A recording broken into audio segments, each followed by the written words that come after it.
your school ID, your under 21 ID, your driver's license. Those are examples of IDs.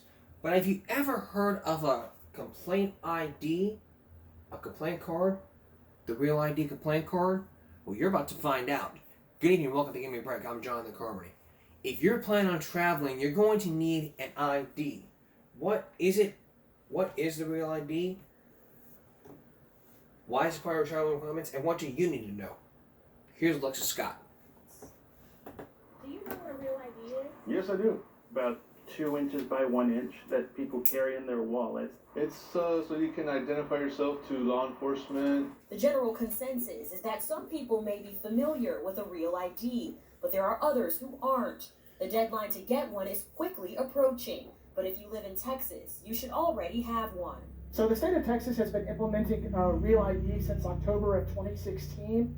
Sergeant Harold Mallory with the DPS tells me the Real ID was launched by the federal government back in 2005. Its intent was to make air travel more secure and to prevent fraud. But what if you just moved to Texas? And they didn't get it within the required 90 days. Come on down to the DPS office, we'll get you squared away. So how do you know if you already have a Real ID or not? Take a look at your driver's license. In the top right corner, you should see a gold star. That's how you know it's a Real ID. With driver's license offices across the state swamped with backups and delays, some people have traveled all the way to South Texas just to get an appointment. Just trying to get an appointment through the appointment scheduler with the DMV is very difficult. It just seemed like it was oversaturated. We couldn't get an appointment anywhere, so at that point I just looked online and started going anywhere in the state. Corpus Christi popped up with availability, so. The deadline to have a Real ID is May 7th. For more details on how to apply, we'll have that information on ChrisTV.com. On Corpus Christi's northwest side, I'm your neighborhood news reporter, Alexa Scott, Chris 6 News. And if you face that deadline, you're probably going to have some consequences put in place. Want to learn how to swim? Well, let's take you down to Alice, to where your child can learn all about swimming safety. When it comes to your child's safety, because we have to teach your kids how to swim. Here's Melissa Trevino. I'm Melissa Trevino, your neighborhood news reporter in Alice. Summer in South Texas equals water. The Alice Natatorium is having their spring break camp focused on fun and water safety for our younger neighbors. If you can't swim, to wear a life jacket. That's Catalea Moreno. She's excited to learn to swim.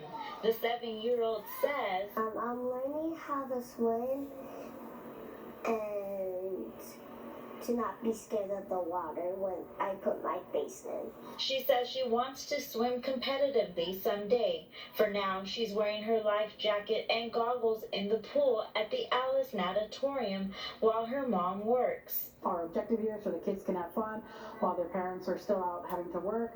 We provide, a safe environment for the kids to come and interact with other children their age. That's Jessica Marufo, the director of the Alice Natatorium. First and foremost, we always teach the kids you have to respect the water, follow rules with all bodies of water. Learning how to swim can eventually potentially save your life one day, or a family member or friend. This year, there were about 20 kids at the camp engaged in activities other than swimming. 10-year-old Daniel Rodriguez has gone to the camp for the second year in a row.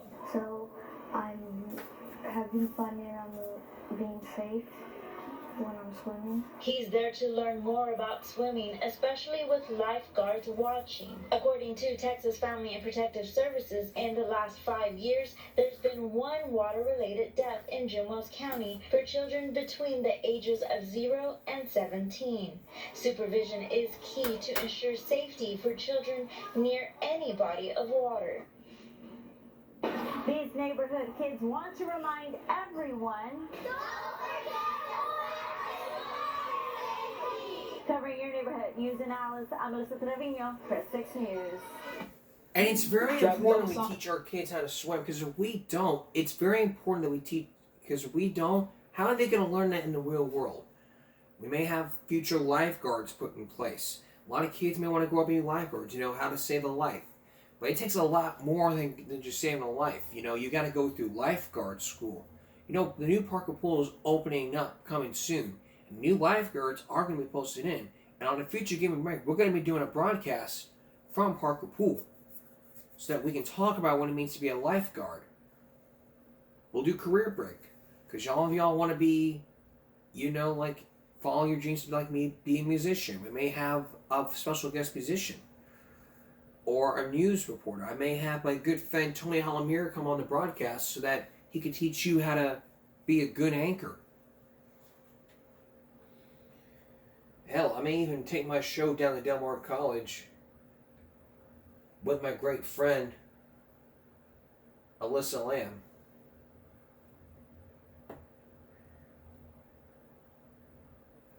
It probably will happen, or it probably won't happen. But,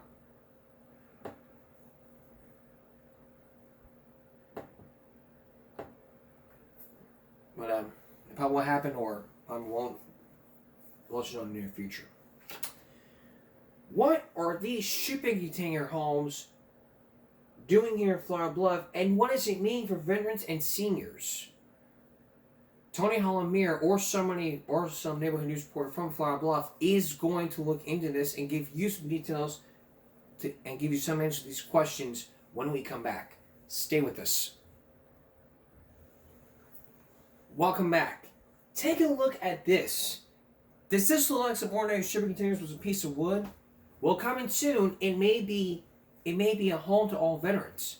How is that possible? We're about to meet some people who came up with a great solution to this.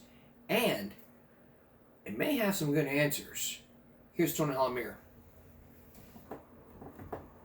A year ago, I told you about these shipping containers potentially coming to Flower Bluff as a low-cost housing option for some. It's not for everybody. These are smaller units, but they're safe, they're new, they're good condition, and they're going to be affordable, all bills paid for people. All bills paid at $800 a month for veterans and seniors 55 and older through the HUD Veterans Affairs Supportive Housing or VASH program. I spoke with the VA today, and they tell me according to their records, there are currently 23 homeless veterans in Corpus Christi. The HUD VASH program works in conjunction with the Corpus Christi Housing Authority, and we do support the voucher program and work with them. Developer Brian Johnson will put up 30 containers that are 40 feet long and 8 feet wide, or 320 square feet. These things are going to be very energy efficient. They're going to have LED lighting, low flow plumbing fixtures. Located in Flower Bluff on Lakeside Drive near the Naval Air Station, there are currently 9 on site. So what do they look like on the inside? How's it going? Welcome to the 922 West Lakeside Container Apartments. This one's about 45% done. We still have to spray foam it. Inspections along the way, of course. And then once it's spray foamed, then it's going to go ahead and get sheetrocked up, tape floated, and then some texture.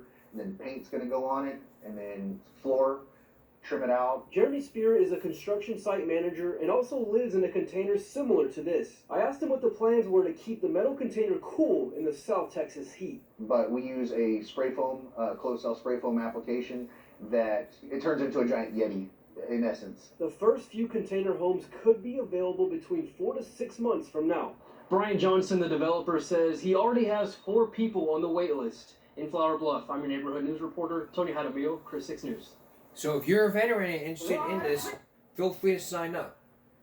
You're a veteran, you're homeless, you're 55, feel free to sign up. Because it is you, veterans out there, that could be looking for a home. Sky-high prices. So sign up now before it's too late.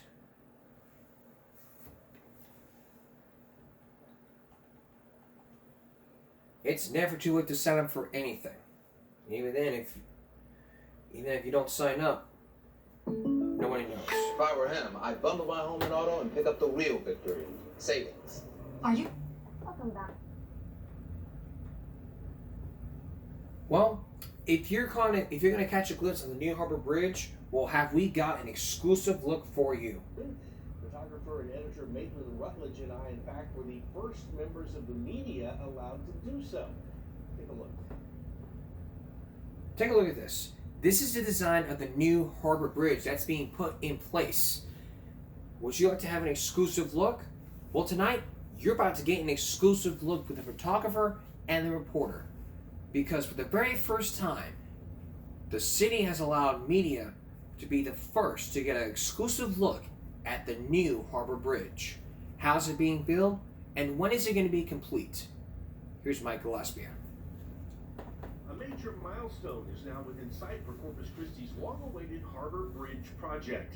3 News joined developer Flatiron Dragados and the Texas Department of Transportation for a first-hand look at the structure that has already changed the city's skyline and will soon transform the region's transportation network.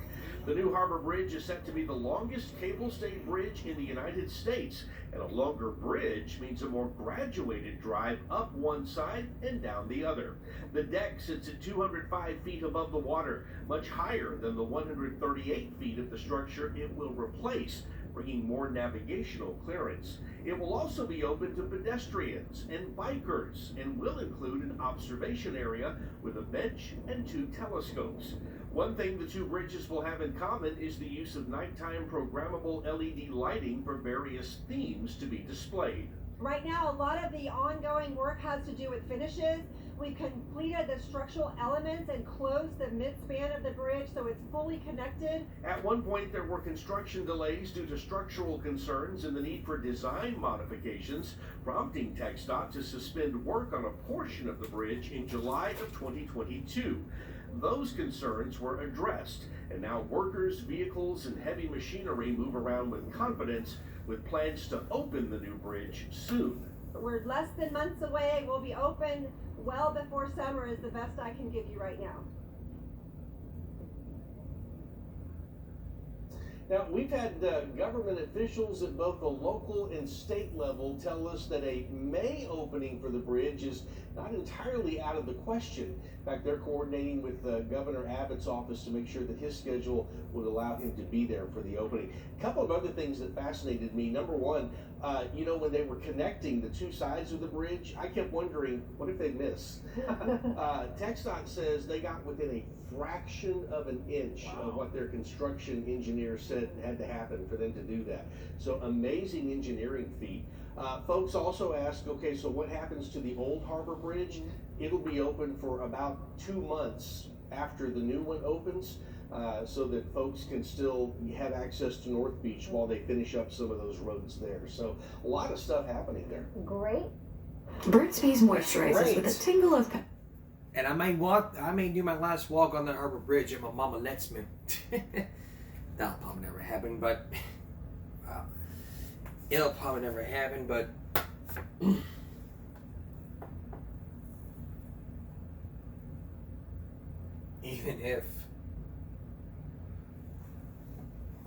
even if, I mean, I wouldn't even know.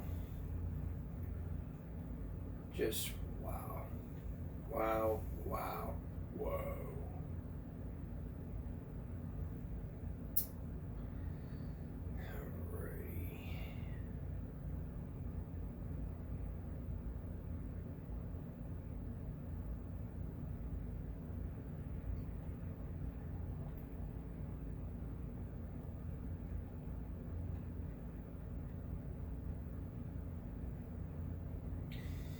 Well, I promised you the septuplets this month, and now we're going to do it. Like I said before, we're going to be talking about septuplets this month, and then on a special Giving Rick Sunday, we're going to be talking about septuplets again on Mother's Day. And I'm going to explain why when we return. So when we come back, Ann Curry with the story on the septuplets, their 1-year birthday. Please stay with us.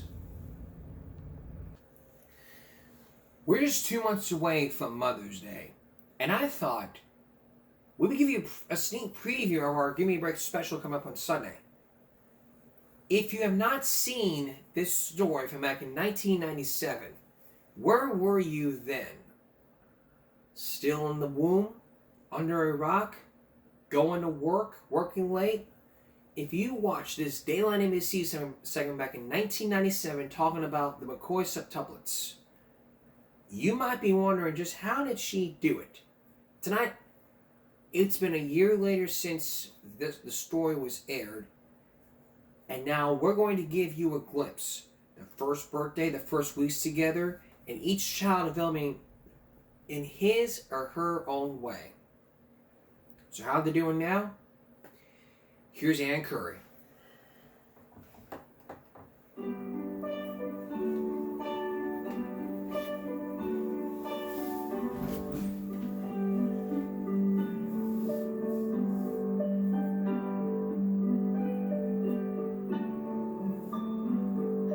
Mother of 8 children, 7 of whom were born on the same day.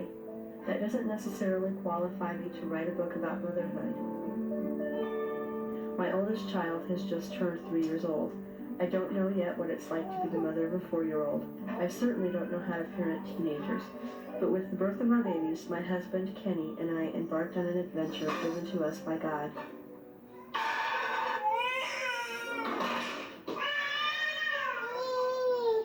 It's still hard to believe that just 18 months ago, all these children were snuggled inside their mother's then 55-inch stomach.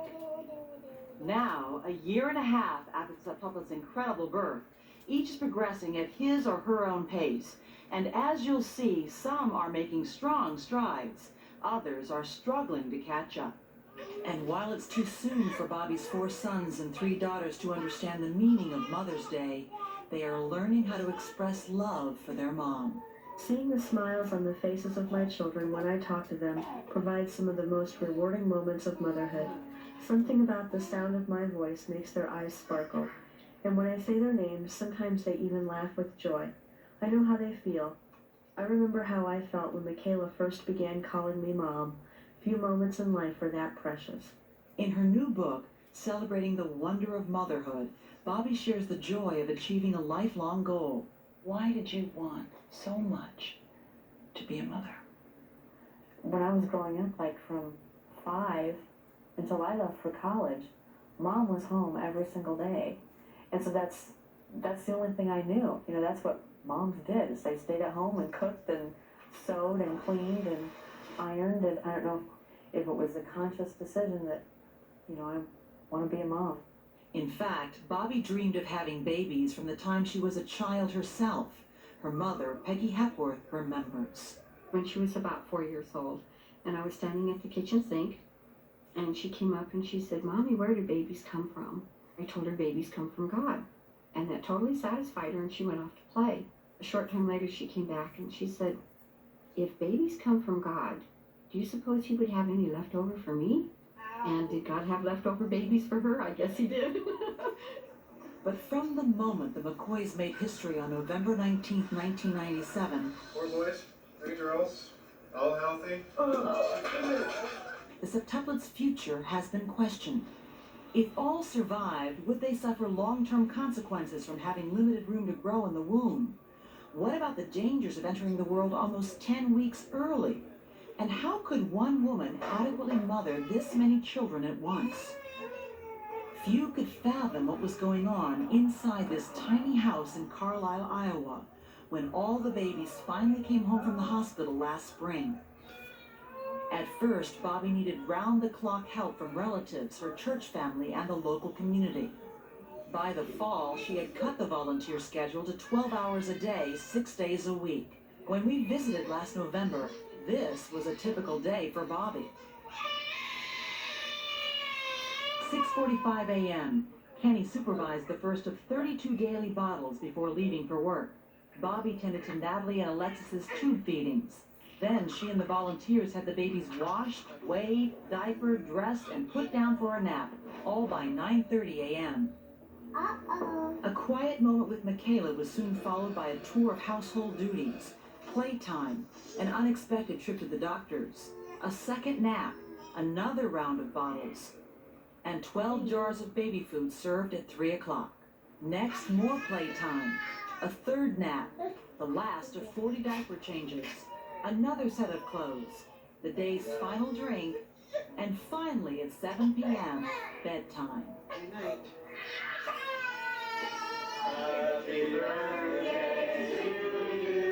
But just after the McCoys celebrated the septuplets' first birthday, their lives changed significantly.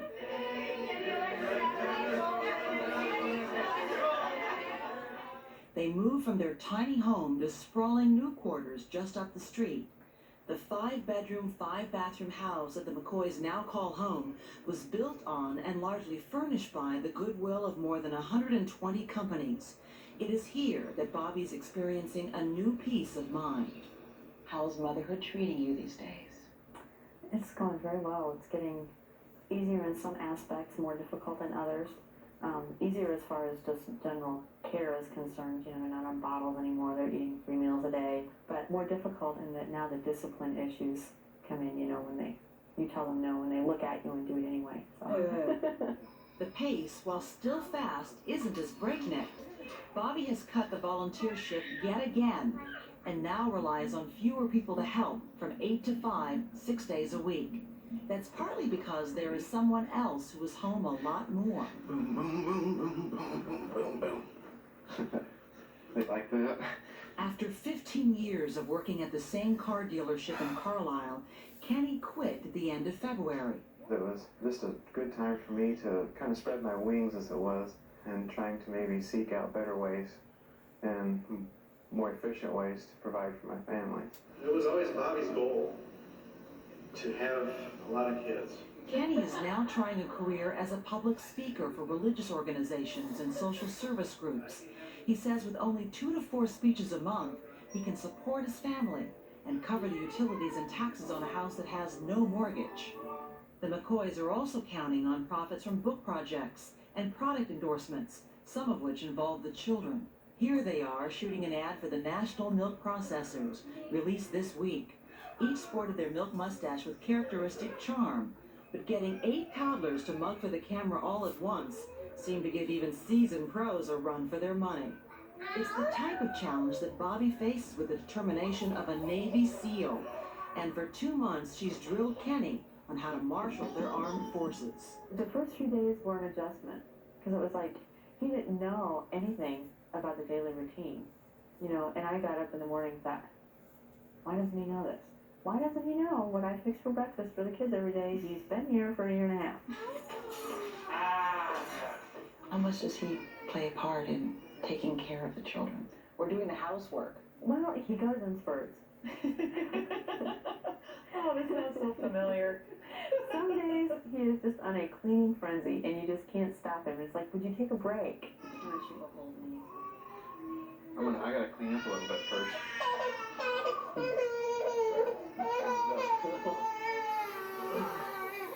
Other times it's like, do you think you could help me out a little bit here? Hello, the kids need to be changed. I shouldn't have to tell you this. Wanna watch TV? But it balances out, so I shouldn't complain. Kenny admits it wasn't until he had to be Mr. Mom for a day that he truly understood how hard his wife works. Bobby was sick for a day. She had to be in bed. And so I did it all myself. Not to mention running upstairs 300 or 400 times to ask questions. Where does this go? How did I do this? You love that, don't you? He came to bed that Monday night, and I'd already been in bed, you know, like for a couple of hours, and he's like, I'm so tired. I'm like, welcome to the real world. Or at least welcome to Bobby's world. She is the first mother in America faced with caring for 7 children, all the same age, all at once. Even Bobby's mother marvels at her daughter's steadfast calm. Sometimes I wonder how Bobby does it, but I don't worry about it because I know that she's a person who knows what she wants and how she's going to get it. She's very organized, and I think that that skill in itself is what has kept everything going so well. That's the same. After 18 months, Bobby says the job she's always wanted, though not the one she bargained for, no longer seems so overwhelming. Do you feel like you're past some sort of invisible hurdle? This idea of, oh, no one's ever done this before, 7 babies all at once, we've got to get them through all these developmental phases, we've got to help them survive and get through the challenges ahead. This time I'm speaking to you, and there's sort of a sense of relief. I guess it's probably because we're more used to it.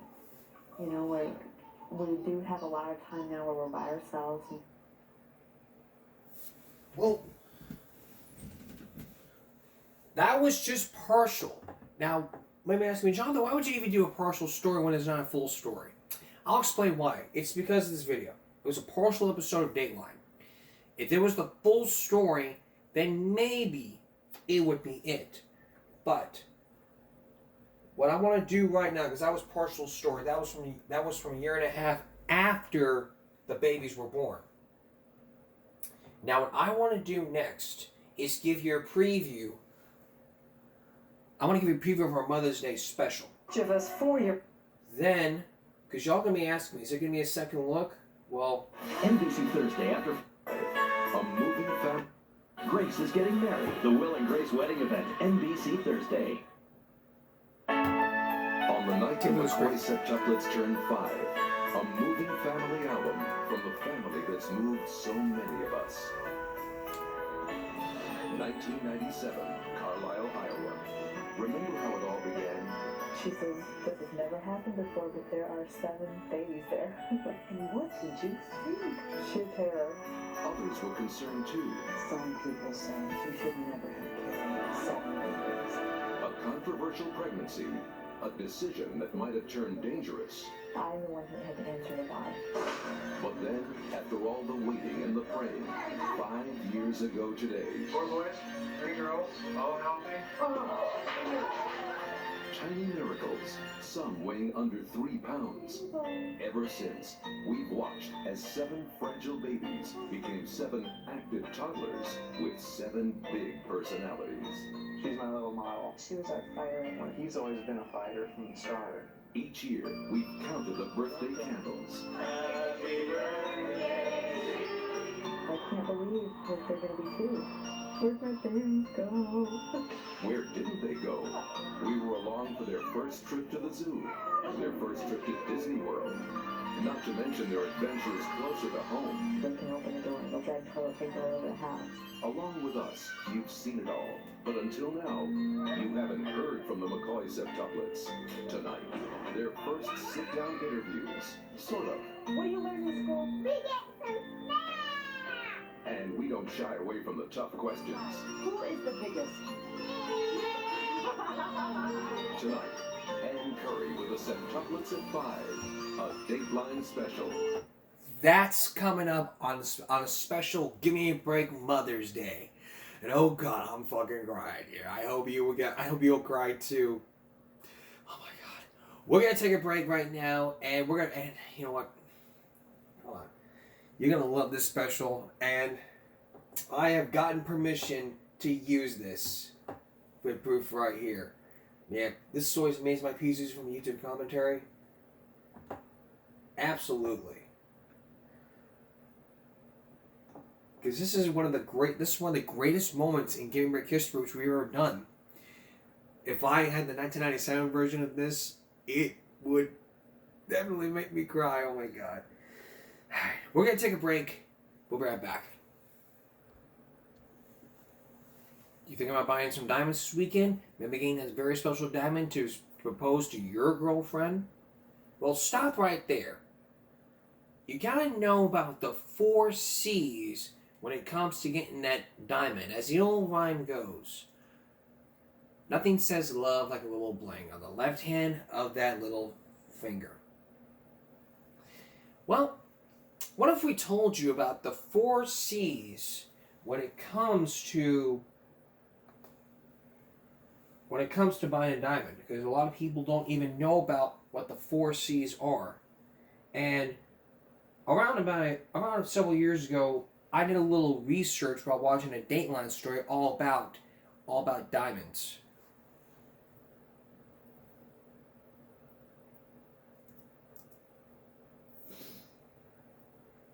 So what are those 4 C's? Before we get to this primetime investigation, we're going to tell you about the 4 C's. And you probably never, like I said, you probably never heard about the 4 C's. And if you worked at diamond places, they might have taught you all about the 4 C's.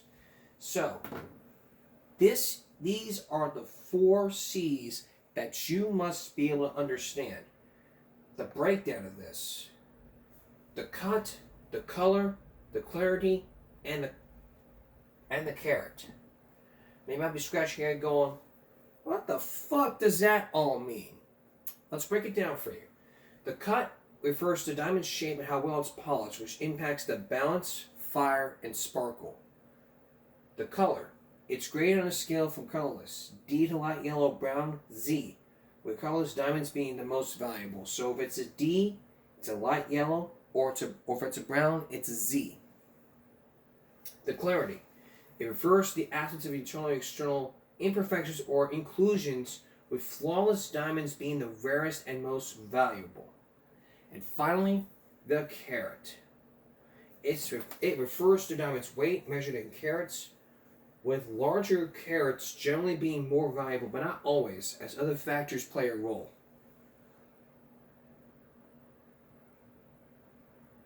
And if you have some trouble, just ask some questions at the counter. That way, you can learn all about the 4 C's.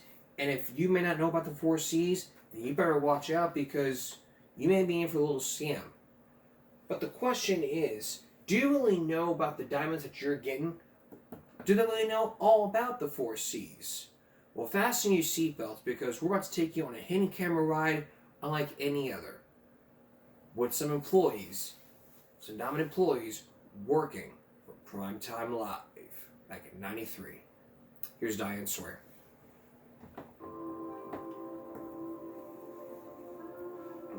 Every diamond has a story of happy times, family, or romance.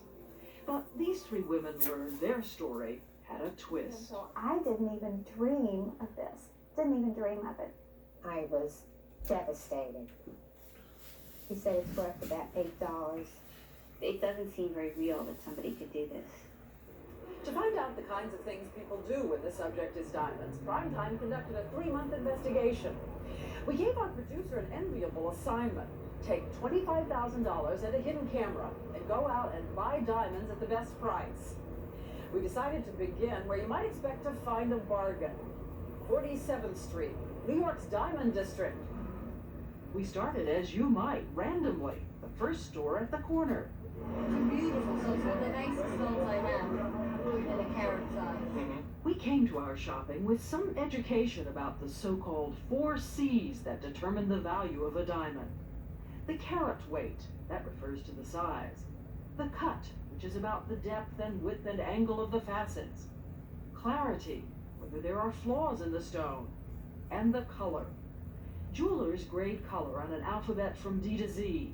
The best stones are colorless or near colorless, called white diamonds. Going down the alphabet, the stones are progressively more yellow or brown. And at the bottom end, they're so bad, we're told they're rarely sold. So back on 47th Street at the store called Diamond City, we understand what the owner of the store is talking about when he says the color of this diamond is top of the line. I go by silver, white, whatever it is, white silver. The store appraised the diamond at $5,800. The owner had offered a bargain price. I'll do it for you for $39.25. That's cheap. Cheap. Yeah. So the magic words, right? The duck didn't fall down. Okay. 37? Deal. So we left with our $3,700 bargain and went down the block. Damn. Where for $3,300, we were offered another near colorless stone. GH code. That's what near code is. What you want is So a you're now. saying this is a G? GH code. So we bought it too and took our purchases to Eric Friedman and Cosmo Altabelli. Both are executive board members of the American Gem Society. Both expert gemologists and certified appraisers. They agreed to evaluate our purchases, starting with the stone we had just bought, our $3,300 GH near colorless diamond. This diamond is just an extremely yellow diamond. They said it was not a GH at all, but an OP. A color so bad, nothing else about the stone mattered. If you could imagine Sophia Loren, for example, without a nose, you wouldn't say, well, what about the rest of her? You know, it's too late. Okay, but what about the first diamond we bought at the first store? The one we were told was white. It's not a white stone. It's a brown color. It's a light tone of brown. Helen Keller could see the difference.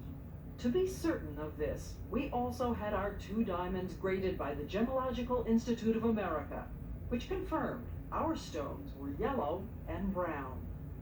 So we wondered, how did this happen? Did both our salesmen simply make honest mistakes? We decided to test the owner of that first store, Howard Weisberg. Remember, he told us the brown stone was white. Look at it. Look at the difference. A white diamond. Look at the difference. Well, listen to what he says about the color several weeks later, when he doesn't know he's talking to another primetime producer trying to sell him the very same stone. You see, it's a brown in color. When you look at it like that, it's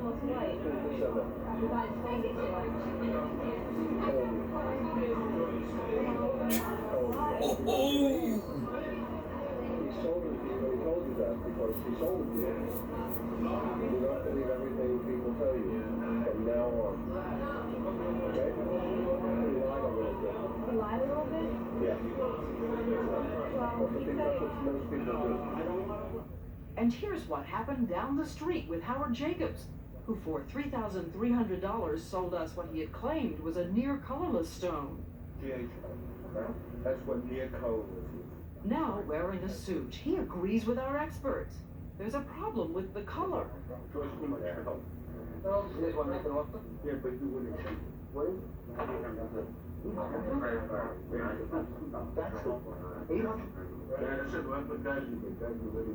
What was that again?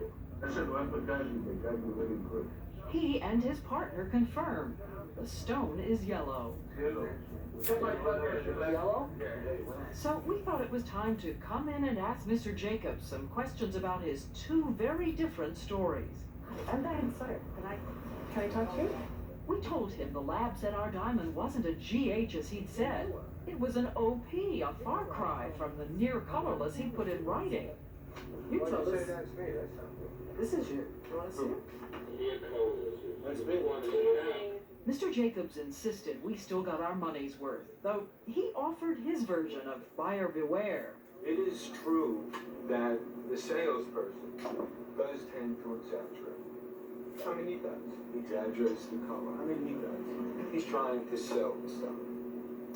But an exaggeration from a GH to an OP is kind of a big leap, isn't it?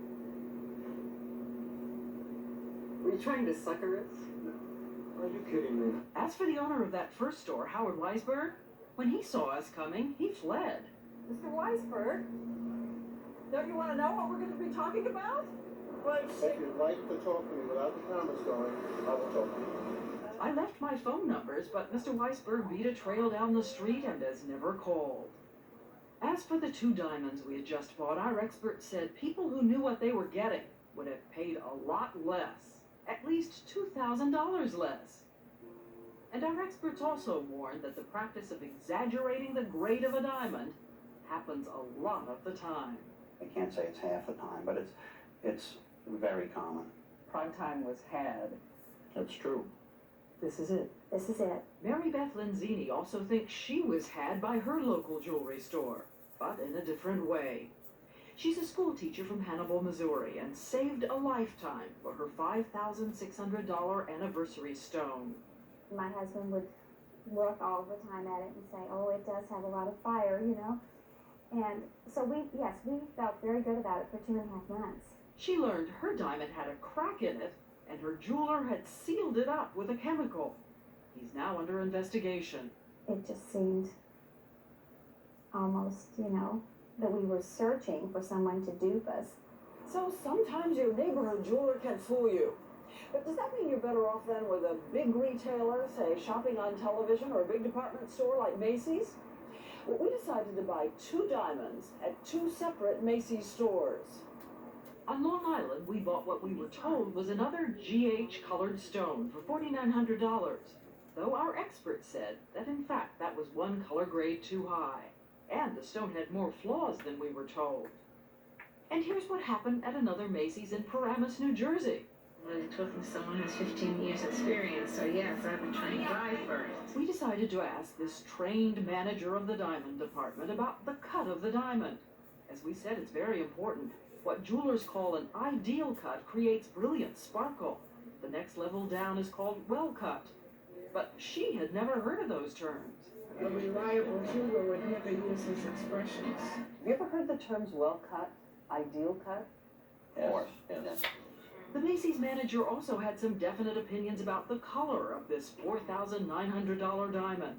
This is the F, because this is a G. You can see that this one's whiter. Was she right? It's in the K color range. And if she said it was an F, we're talking about FGHIJK. We're a little bit off. There's too much of a disparity there just to have a subjective difference. It's not an accident. No. You paid almost $5,000. Right. Yeah. And in you're the high saying threes. high threes. Mm-hmm. So for both stones at Macy's, our experts say, make it another $1,900 loss for prime time. And what do you think happened when we joined the millions of home shoppers all around the country who can't resist the sparkle of a jewel on TV? With only 19 rings, I expect this to go pretty quickly. Take a look right here. Soon there were only 5 left. No wonder, since the Home Shopping Network said the retail value for this 1-carat diamond cluster was $1,200. And yet look what they were going to do for us. $399.95. Your first name is? Helen from Ohio. Helen, tell them why they need to snap up here on the last 5 of these. Oh, they definitely should snap that one up. Why? I received that about a week ago. Oh, you did? That ring is a dazzler. Like freckled. Through a microscope, even an untrained eye could see particles, black spots, flaws called inclusions in virtually every stone. Basically, you have inclusions interrupted by small amounts of diamond. Most jewelers would never sell them. They would just scrap them, and they would be ground up for industrial use. Our experts say with the setting, even this ring is worth something, and $399.95 is okay. But what about that lure of a bargain on a $1,200 ring? Where would this ring sell for $1,200? On Mars? One other note. Remember how fast those rings were selling? How only 5 of the 19 remained? Well, 6 weeks after we saw the first pitch on TV, guess how many rings the sales operator told us were left? 19. Still, it's one thing to buy a diamond that isn't what it seems. Another to have a cherished diamond stolen. I was very sick to my stomach. I couldn't believe that I was taken. I trusted him. Joan Polly of Long Island had worn her engagement ring every day for 37 years when she took it to a jeweler's to have it reset. If you think you have been victimized by a scam like this, Almost 2 years later, she saw a news report about that jeweler.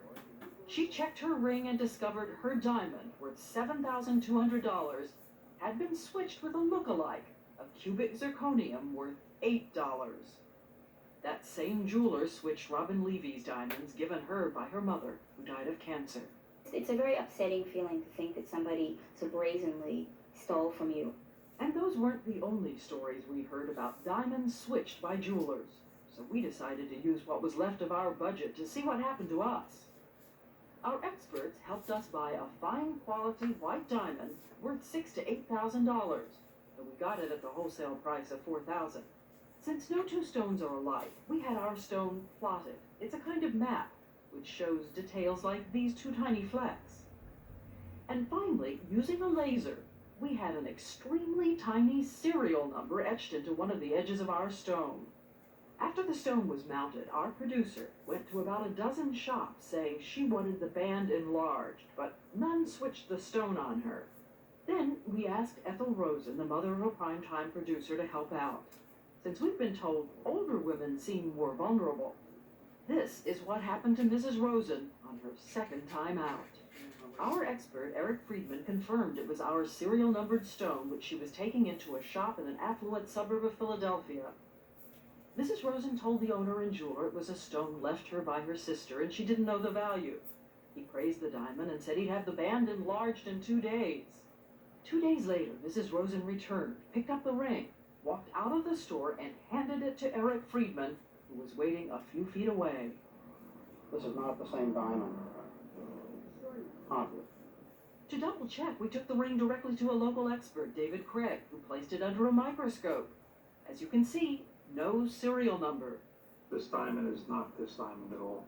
And furthermore, unlike our quality stone, which had just 2 tiny flecks, this stone had major flaws throughout. They don't come much worse than this and still be considered jewelry. The difference in value between the diamond you dropped off and this one is somewhere in the neighborhood of $5,000.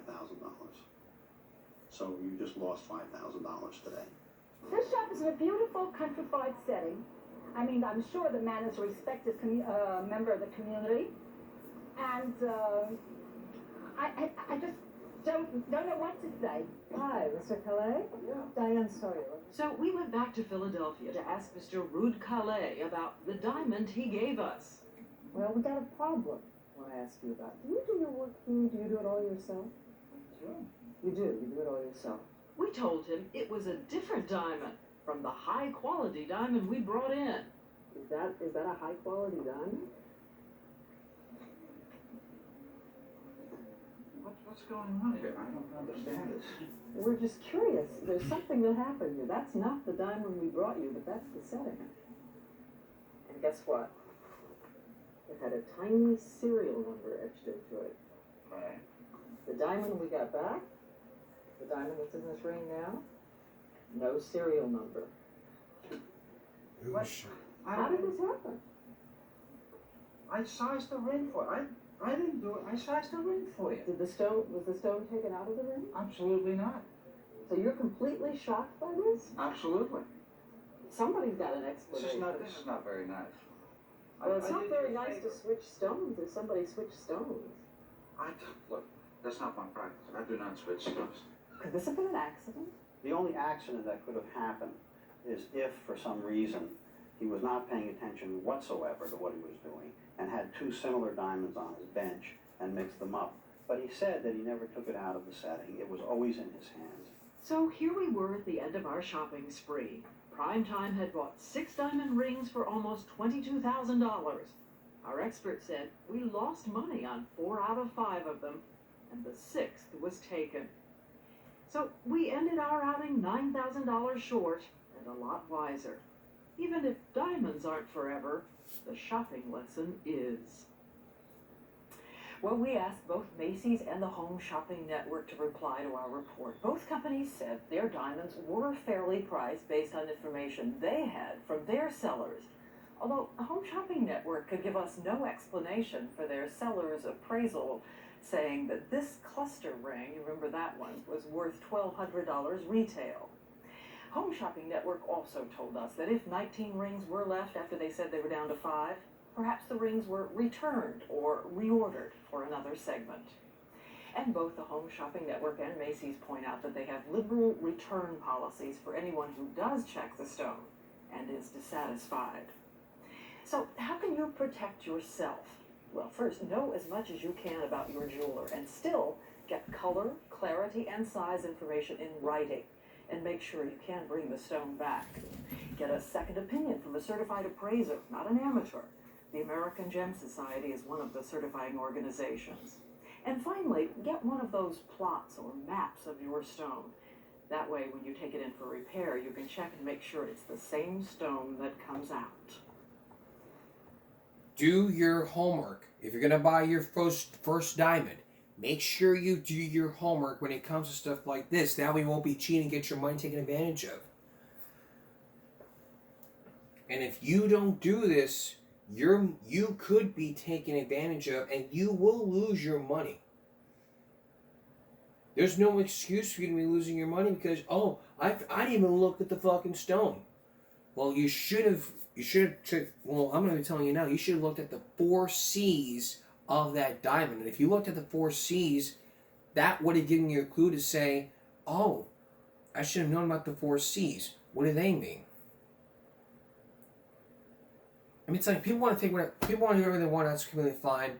But all I'm saying to you now is do your homework. Don't just go to a diamond store and then look at a diamond and say, oh, I'll pick that one. Look at it. Look at that diamond closely. Ask experts. Do your homework. And even then, you'll know about the 4 C's and you won't be taken advantage of. We're going to take a break. We'll be right back. Welcome back. Do you like shrimp? Do you love shrimp? Shrimp stew. You can broil it, bake it, saute it, shrimp potatoes, shrimp and steak, shrimp and grits, shrimp stew, shrimp and potatoes, shrimp and gumbo, shrimp ain't too fun. Remember that movie Forrest Gump? Well, do you ever feel like shrimp does not come from the Gulf? You expect it to be from the Gulf, right? Well, Inside Edition did some testing, and what Lisa Guerrero has found might surprise you. Here's Lisa Guerrero. Shrimp, it's the most popular seafood in America, but experts say more than 90% of the shrimp we eat is actually farm-raised overseas. And you may not know it by the way some restaurants advertise their seafood. So what about the shrimp you've ordered? Where does it really come from? We put some well-known seafood restaurants to the test and found something fishy going on. We've got shrimp. At Bubba Gump Shrimp Company, a nationwide chain based on the movie Forrest Gump, Bubba Gump Shrimp's what they got. you may think they'd catch their shrimp fresh from the Gulf, just like in the film. We went to their Times Square location in New York and ordered this delicious-looking shrimp dish. Are they shrimp from the Gulf? I'm not sure where they're from. But after he says he checked with the chef, the waiter came back to our table. These are definitely Gulf shrimp. But are they really? We sent our samples for analysis to 2 independent labs, and both agreed. Definitely not Gulf shrimp. So where are they from? It's the most commonly farm-raised shrimp in the world. They're frequently farmed in Asia, South America, India, China. So not the Gulf. We also tested the shrimp at Filet Gumbo Bar in New York City. People rave that you have the best gumbo in New York City. Absolutely. Chef Eric McCree touts Louisiana culture and cuisine on his menu. Are the Louisiana barbecue shrimp from the Gulf? But our labs say they're from the Pacific. They told us that it was actually imported and not from the Gulf at all. Don't you think that's sort of misleading to customers? I'm the wrong person you're asking that question. So what's the big deal? Does it really make any difference? It's the best bite of seafood you could ever have. At Parkway Bakery and Tavern, a New Orleans staple renowned for its crispy shrimp po' boys, head chef Justin Kennedy says they only ever serve local Gulf shrimp for a reason. These people come from all over the world to try some of the best seafood that we have to offer in this city. And you're going to give them something from another country when you got the best shrimp in your backyard? He says not only is the taste of Gulf shrimp superior, restaurants pay much more to serve their customers the real deal. I think it's very important to buy locally and buy fresh Gulf shrimp. The industry has been around for hundreds and hundreds of years. You're using foreign and selling it as domestic. That is a mortal sin in the restaurant industry in South Louisiana. So surely we'd find real Gulf shrimp on Bourbon Street in New Orleans. Louisiana is, after all, on the Gulf. Here at Old Nola Cookery, the sign reads Authentic New Orleans Cuisine. So we asked. Is it from the Gulf? That's Gulf shrimp, yeah. It's so cool that you get it from like local fishermen. Like that's like very local. But the labs say that's simply not the case. We tried to speak to a manager. We just had ordered some shrimp here recently and were told that it was authentic Gulf shrimp, but we had it tested by 2 different labs and it was imported. Can you explain that? Are you misleading your customers? The good news? We sampled dishes at 2 other New Orleans restaurants, Cornet and Commander's Palace, and the labs say they served us shrimp fresh from the Gulf. The consumer wants to know that they're eating a good Gulf shrimp when in fact they're not. For decades, third-generation Louisiana shrimp boat captain Lance Nacio has supported his family running their small business, Anna Marie Shrimp. Here in South Louisiana, we're blessed with all these natural resources, and you can make a decent living living off of the land. He says he believes some restaurants' advertising may be misleading to customers. So the consumer's being duped. They're using pictures of fishermen, pictures of fishing boats in their restaurants, and You know, they give the perception that they're serving domestic shrimp when in fact they're not. How is this affecting your industry? You know, every shrimp that is sold that's passed off as domestic is taking sales, is taking food from fishing families. I mean, they're doing everything that's right and working hard. But if the fishermen can't afford to stay in business and maintain their boats, we're going to lose an industry. Seed Consulting founder David Williams says his team's work in conjunction with a Florida State University lab found the majority of the shrimp they tested from hundreds of restaurants around the country were imported shrimp, even when the restaurants say they're from the Gulf. And all we need is for people to actually sell Gulf product when they say they're selling Gulf product, and the price will go up, and the coastal communities can survive. Old Nola Cookery says they proudly served Gulf shrimp and just had a delivery before our visit, but did not provide us documentation. Filet Gumbo Bar tells us the title of their entree, Louisiana BBQ Shrimp, refers to how the shrimp is prepared, not the origin. Finally, Bubba Gump says their server made a simple mistake and apologized for the inaccurate information given about the source of their shrimp, saying they would never intentionally mislead anyone. So how can you know if it's Gulf shrimp? Well, just simply when you go grocery shopping, look at the ingredients. If it says it's not Gulf raised, you might want to watch out. Only testing can really help you out here. And if you don't do that testing, you're never going to know whether it's Gulf shrimp. Is shrimp in the Gulf or not? Now, I love shrimp. And I don't want to have The Stanley Cup is the top. And I don't want to have to tell every shrimp lover out there to not eat shrimp. Maya knows how quality care can bring out a smile. Aspen Dental has a new location near you, offering affordable, complete care all in one. But if that were to happen, we wouldn't even be here. Stanley Cups. It's a very popular item these days. So why is it being stolen? Why are people stealing all those Stanley Cups you see right here? Well, as you're about to see, Target Stanley Cup. Take a look.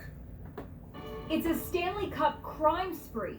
Watch what happens when these ladies spot a wall of the wildly popular mugs at a sporting goods store in Cincinnati. One by one, they stuff them into bags, snatching 28 in total before sprinting out the front door. Look at them go. In another incident in Florida, 24 Stanleys were taken. You realize we had y'all on video, right? Stealing the Stanley Cups from the Ace Hardware here, and then y'all go to the Ace Hardware over here.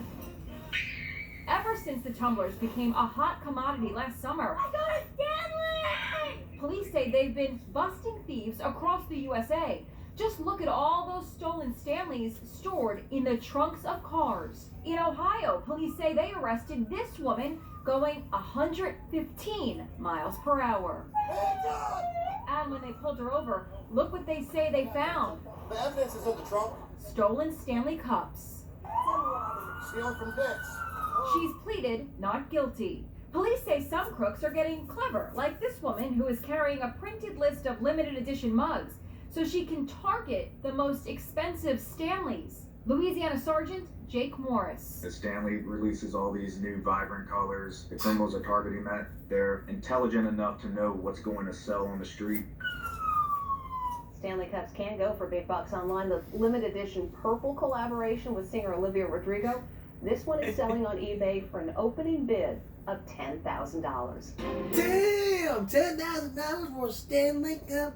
It'd be like that scene from The Big Bang Theory, you know, where Sheldon steals the film and the Indiana Jones theme music plays. Da da da da da da da da da da. He's got the movie. Da da da da da da da da da. That's how I imagine that camera. We're gonna take a break. We'll be right back. Finally tonight, some Judge Fletcher moments. Starting with this one.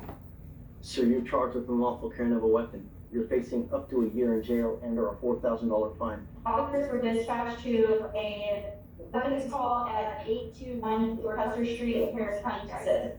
The caller stated that there were about 10 people fleeing, and the callers followed them. Officer observed a multitude of people walking from the street into the property and saw the defendant fitting the description as the person with the gun. The officer approached the defendant and he admitted to having a gun on his person. Upon a frisk, the officer found the outline of a firearm in a crossbody bag on the defendant's person. The officer removed the handgun from the bag. The defendant is 19 years old. What did you do wrong?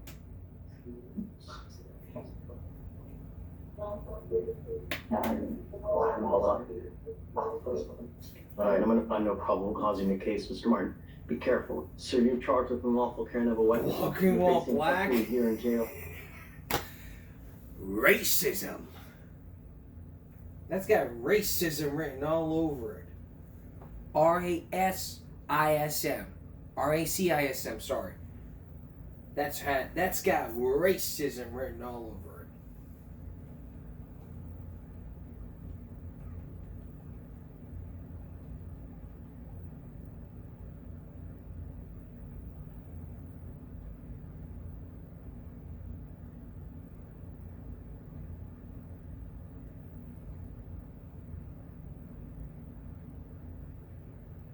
Everybody's got angry. I mean, what was he arrested for? I don't think so. He's walking while black. I don't think so.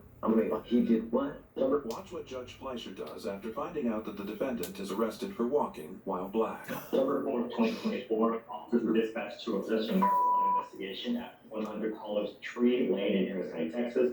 Officers was informed the defendant crossed an authorized crossing point from a convenience store to apartment complex. Officer observed strong odor of marijuana. Wait. He did what? Says he crossed an unauthorized crossing point, so I guess he crossed the street. To jaywalking? Yeah. Yes, Your Honor. And then walking while black. It said a PC search was conducted, and the officer observed. Well, we know that jaywalking is illegal here in the state of Texas.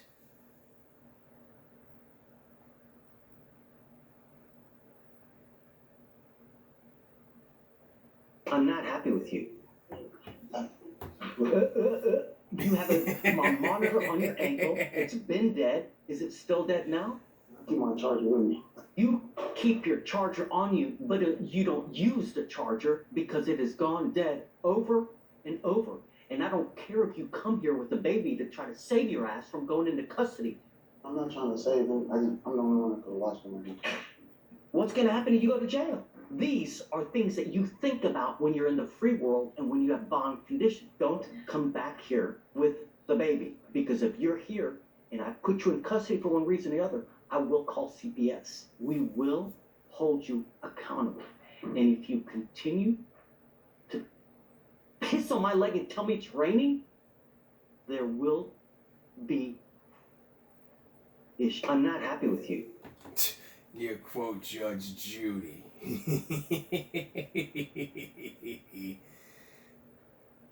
I was stumbling through another one. There's time for one more. When people show up in shorts. Good morning, Mr. Collier. Did you just get out of jail? When? Okay, you didn't just get out of jail. When you come to court, come dressed appropriately. Shorts is not appropriate for court. It's a complete sign of disrespect. You understand? Okay, if you do it again, I'm gonna put you out. You come in here, you're smacking gum, in shorts, disheveled. You're coming to court. And look how you dress when you come to court. You're supposed to be better than that. If you come to me like this here and we're a judge and this is jails right there, that tells me that you have absolutely no respect. Where did you think that you were coming today? To the beach? Why are you in shorts? It's a complete sign of disrespect. I'm going to let it pass today, but if you come here again in shorts, I'm going to put you out and we'll set you off for the next day and we'll make you come back then. Good morning, Mr. Collier. Did you... You need to be wearing clothes that fit. If you wear clothes that fit you, just wear like a standard shirt. Just wear something like this. I mean, wear a collared shirt. Like this. And it has to be tucked in. If you have a collared shirt, wear a collared shirt like this. The shirt has to be tucked in. You need to be wearing pants too. Pants, closed-toed shoes, collared shirt, buttoned, And with a tie like this,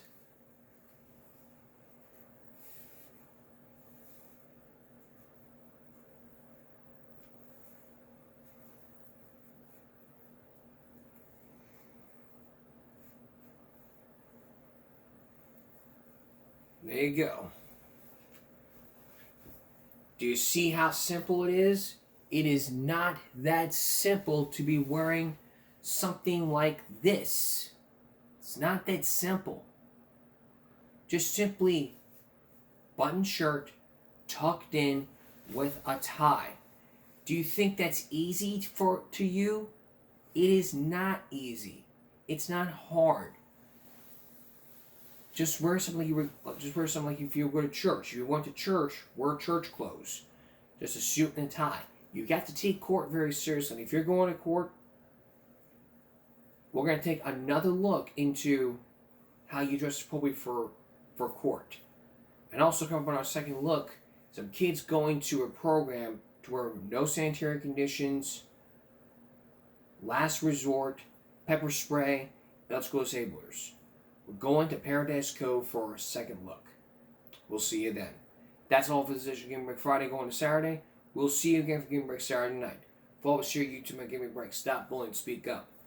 Concentration, not strength. No jaywalking. Dress appropriately for court and take care of yourself and each other. Good night.